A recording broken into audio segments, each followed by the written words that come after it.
already in my city of Calgary, which is a city of 1 million people, the AIDS organization recently had to stop doing their big annual fundraiser because they didn't think they'd be able to break even this year. There's just less and less energy in the whole system. And so when the big organization in Calgary runs out of money, then my organization that has no money, in terms of power, becomes equivalent.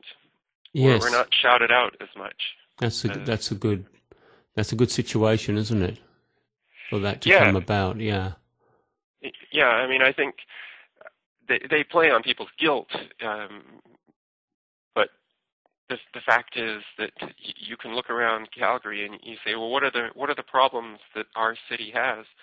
And they're problems like many other cities.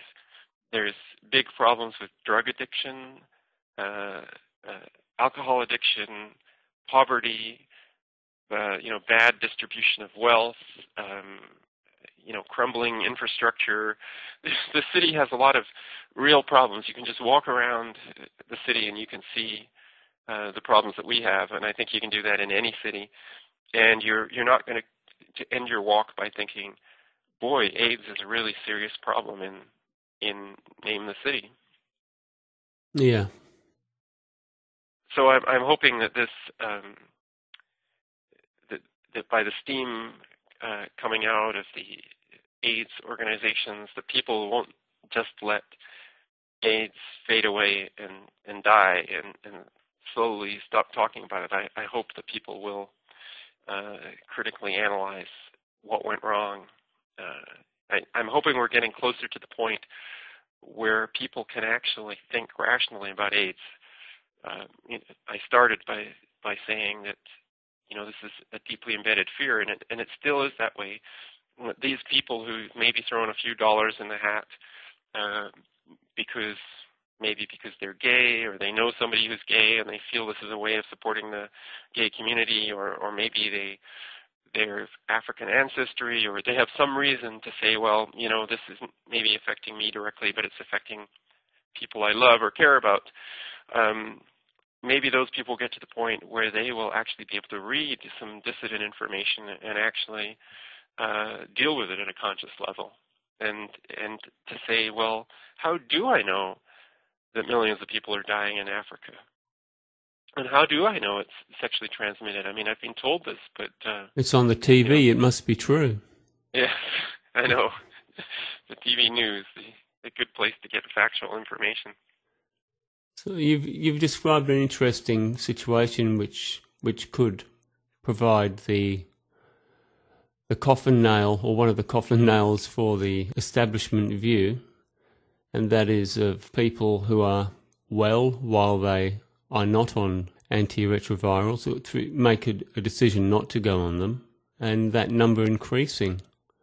Yes, I hope that will occur.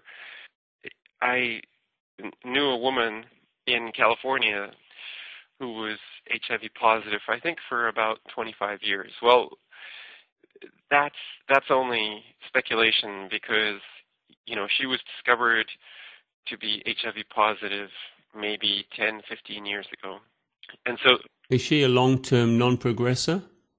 She was, until I'll get to the sad end of her life. But she had been HIV positive, known to be for some years, and the only way they could explain her becoming HIV positive was some rather disreputable boyfriend she had when she was a teenager or something. So they did the math, and when I knew her, it was about 25 years that she must have been HIV positive without any health consequences. And at the time, she was married, and they were starting to go through a divorce.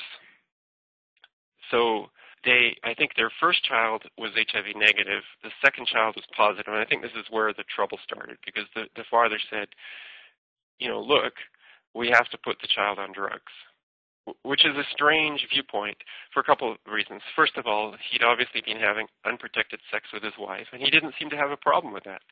He wasn't demanding condoms or anything like that.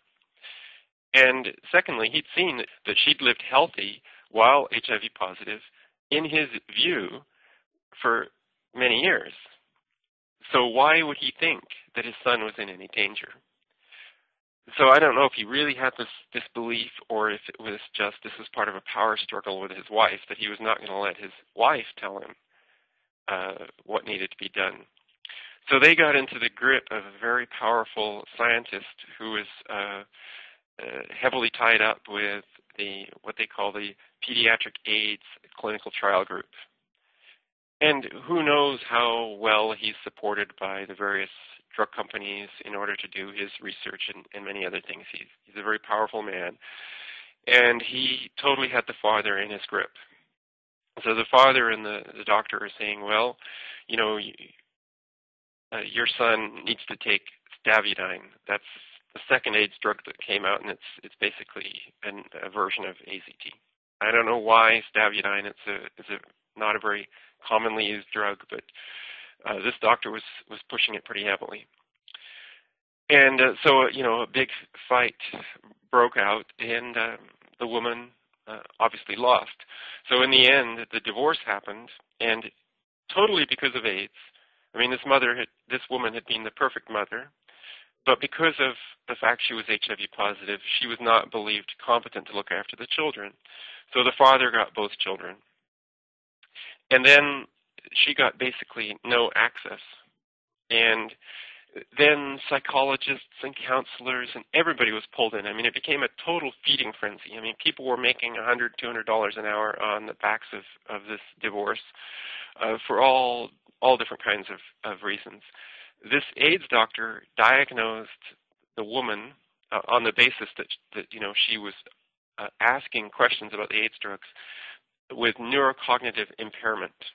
Now, he's not a psychiatrist or anything like that, but on the basis of the fact that she questioned the use of these drugs, he said that she was seriously mentally ill. Then psychiatrists and psychologists and all kinds of other people started saying, well, you know, you need to deal with your problems. And how do you deal with your problems? Well, you take drugs for your mental problems, and you take drugs for your AIDS problems. And so eventually they squeezed her into understanding that she was never going to see her children again if she didn't comply with these drug regimens. And so she eventually started taking both psychological and AIDS drugs, and in January she died. And I would say that for the last year, when I talked to her on the phone, she was not really rational. I would say she was stoned, if I was to use a common expression.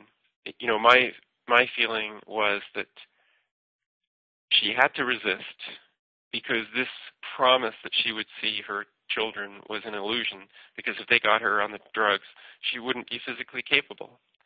And so it was better to resist with the possibility of losing access to her children than it was to comply and definitely lose access.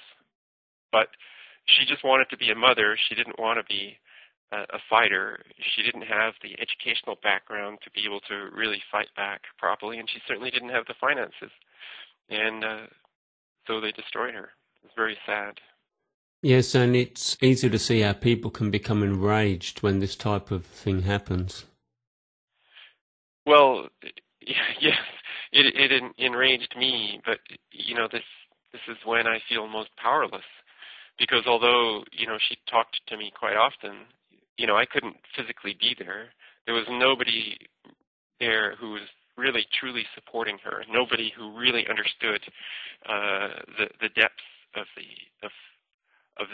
this fraud, which is AIDS, and who would really support her and help her. I think with enough help, if she had 3 or 4 people around her who really understood how the system worked and who could help her come up with strategies, which in many cases involves lying to achieve a bigger goal, I think she could have survived. But there was basically nobody. She was in a, you know, somewhat remote small city in California, and it just wasn't on the AIDS map. So she might have been the only HIV positive person in town. And certainly there weren't a whole lot of dissidents hanging around that part of the country.